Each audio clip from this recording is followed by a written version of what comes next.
ഹരേ കൃഷ്ണ. ഗുരുവായൂരിനടുത്ത ഗ്രാമത്തിലെ ഒരു ബ്രാഹ്മണ സ്ത്രീ വലിയ ഗുരുവായൂരപ്പ ഭക്തിയായിരുന്നു. അവർ എല്ലാ മാസവും 1-ാം തീയതി ഗുരുവായൂരിൽ തൊഴാൻ എത്തുക പതിവായിരുന്നു. കുറച്ചു കാലം കഴിഞ്ഞപ്പോൾ കാലിന് വേദന കാരണം ഗുരുവായൂരിലേക്ക് നടന്നു പോകാൻ വിഷമമായി.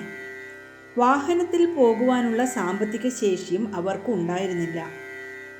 എങ്കിലും എങ്ങനെയെങ്കിലും ഗുരുവായൂരിൽ എത്താം, എന്നാൽ വഴിപാടിനുള്ള പണം ഇല്ലല്ലോ എന്നവർ വിഷമിച്ചു.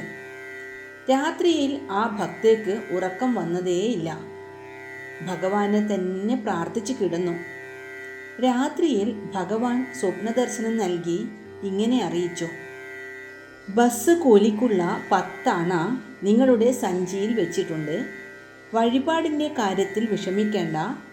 നാരായണ നാമം ജപിച്ചാൽ മതി. അതാണ് എനിക്കേറെ ഇഷ്ടം. ഈ വാക്കുകൾ കേട്ട് ആ ഭക്തയ്ക്ക് ഏറെ സന്തോഷമായി. ഗുരുവായൂരപ്പൻ്റെ ഭക്തവാത്സല്യമോർത്ത് അവർ കണ്ണീർ പൊഴിച്ചു. ഹരേ കൃഷ്ണ. 10 അണ എന്ന് പറഞ്ഞത് പണ്ട് കേരളത്തിൽ പൈസയ്ക്ക് അണ എന്നായിരുന്നു പറഞ്ഞിരുന്നത്.